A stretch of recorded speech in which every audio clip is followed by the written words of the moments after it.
میڈسٹینڈ اپنی بیماری کو سمجھیے۔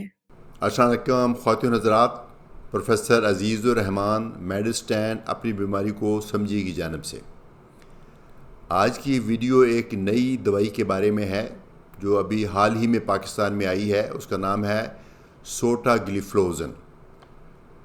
تو اس طرح کی کچھ ادویات ہمارے ملک میں پہلے سے موجود تھیں جو کہ ہم بہت یوز کر رہے ہیں ڈائبٹیز میں، جیسا کہ ڈاپاگلیفلوزن ہے، ایمپاگلیفلوزن ہے۔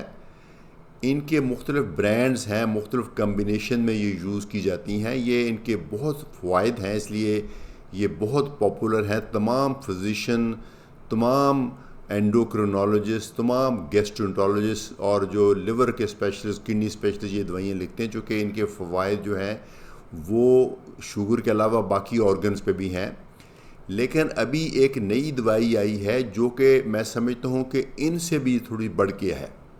فرق یہ ہے کہ جو پہلے والی تمام ادویات ہیں وہ کیا کرتی ہیں کہ جو ہمارے خون میں گلوکوز ہوتا ہے وہ جب گردوں میں سے فلٹر ہوتا ہے تو اس کو واپس دوبارہ خون میں آنے کے جو عمل کو تھوڑا سا سلو کرتے ہیں، تاکہ تھوڑی سی جو گلوکوز ہے وہ واپس خون میں آنے کی بجائے پیشاب کے راستے خارج ہو جائے، ضائع ہو جائے۔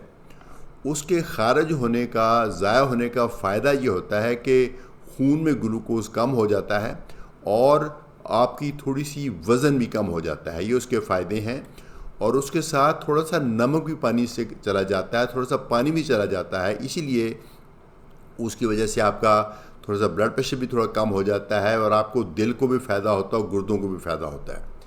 لیکن یہ جو نئی دوائی ہے اس میں یہ تمام خواص تو ہیں ہی، یہ جو کام ہے یہ تو وہ کرتی ہی ہے، لیکن اس کے علاوہ ایک اضافی کام وہ یہ کرتی ہے کہ وہ جو انٹسٹائن میں جہاں گلوکوز نے جذب ہونا ہوتا ہے، ہم جو بھی خوراک کھائیں، خاص طور پہ جو کاربوہائیڈریٹس ہیں جس میں روٹی، نان، چاول، آلو، میٹھے پھل، بیکری، یہ تمام چیزیں کاربوہائیڈریٹس ہیں، ان کا پہلے ہماری انٹسٹائن میں گلوکوز بنتا ہے۔ جب گلوکوز بنتا ہے تو پھر گلوکوز وہ جذب ہوتا ہے ایک انزائم کے تھرو، ایک میکانزم کے تھرو گلوکوز ایبزارب ہوتا ہے، اور اس کو ایبزارب کرنے کا جو ایک ریسیپٹر ہے اس کو بولتے ہیں SGLT1۔ تو یہ جو نئی دوائی ہے یہ SGLT1 کو بھی بلاک کرتی ہے۔ اس کا مطلب ہے کہ نہ صرف یہ پیشاب میں سے گلوکوز کو خارج کرتی ہے، انٹسٹائن میں گلوکوز کے ایبزارپشن کو بھی کم کرتی ہے، یعنی دورے طریقے سے آپ کا گلوکوز لیول جو کم کرتی ہے۔ تو ڈائبٹیز کے مریض جو ہیں وہ جب یہ کھائیں گے تو ادھر سے گلوکوز انٹسٹائن میں جذب بھی کم ہوگا، اور جو جذب ہوگا اس میں سے کچھ پیشاب کے راستے خارج ہو جائے گا، تو زیادہ چانسز ہیں کہ آپ کا جو گلوکوز ہے وہ خالی معدہ بھی اور کھانے کے بعد بھی زیادہ بہتر کنٹرول ہوگا۔ بلکہ ہم نے یہ دیکھا ہے کہ اس دوائی کے ساتھ آپ کے کچھ اور ہارمونز ہیں، GLP اور پیپٹائڈ YY ہے، وہ بھی ایکٹیویٹ ہو جاتے ہیں، تو اس کا مزید آپ کو فائدہ مل جاتا ہے۔ تو لگتا یہ ہے کہ یہ سوٹاگلیفلوزن ہے، یہ ہماری پہلے والی جو ادویات اس کلاس کی ہیں اس سے زیادہ ہمیں فائدہ دے گی، شوگر کنٹرول کرنے کے حوالے سے، دل کو پروٹیکٹ کرنے کے حوالے سے، گردوں کو پروٹیکٹ کرنے کے حوالے سے۔ امید یہ کی جاتی ہے اگر ہم اس کے میکینزم پہ جائیں تو یہ زیادہ افیکٹ ہمیں دے گی، زیادہ بہتری کرے گی۔ لیکن یہ چونکہ ایک ریلیٹیولی نئی دوائی ہے، اس کے اوپر ہمارا ابھی اتنا تجربہ نہیں ہے۔ ایسا نہیں کہ ہم بالکل اس کے اوپر اناڑی ہیں، لیکن جتنا پہلے والی دوائیاں ڈاپاگلیفلوزن، ایمپاگلیفلوزن کے بارے میں جتنا ورلڈ وائڈ ایکسپیرینس ہے اتنا ابھی سوٹاگلیفلوزن کے اوپر نہیں ہے۔ لیکن امید کی جاتی ہے کہ جیسا ہم سوچ رہے ہیں کہ دونوں طرح سے کام کرنے کی وجہ سے اس کے انشاءاللہ ہمیں لگتا ہے کہ فوائد زیادہ ملیں گے۔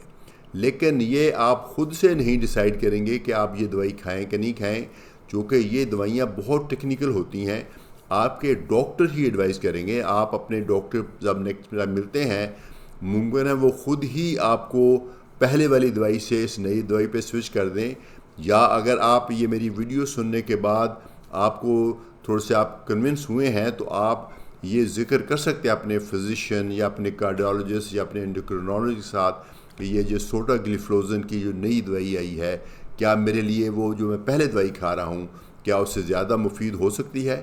تو اگر انہوں نے سمجھا کہ وہ آپ کے لیے زیادہ مفید ہو سکتی ہے تو وہ یقیناً آپ کو پرسکرائب کریں گے. اس امید کے ساتھ یہ ویڈیو آپ کو یوزفل لگی ہوگی اور آپ اس کو لائک کریں گے، شیئر کریں گے تاکہ یہ انفارمیشن باقی دوستوں تک بھی پہنچ سکے. اجازت چاہوں گا پروفیسر عزیز الرحمان میڈ اسٹینڈ اپنی بیماری کو سمجھے کی جانب سے.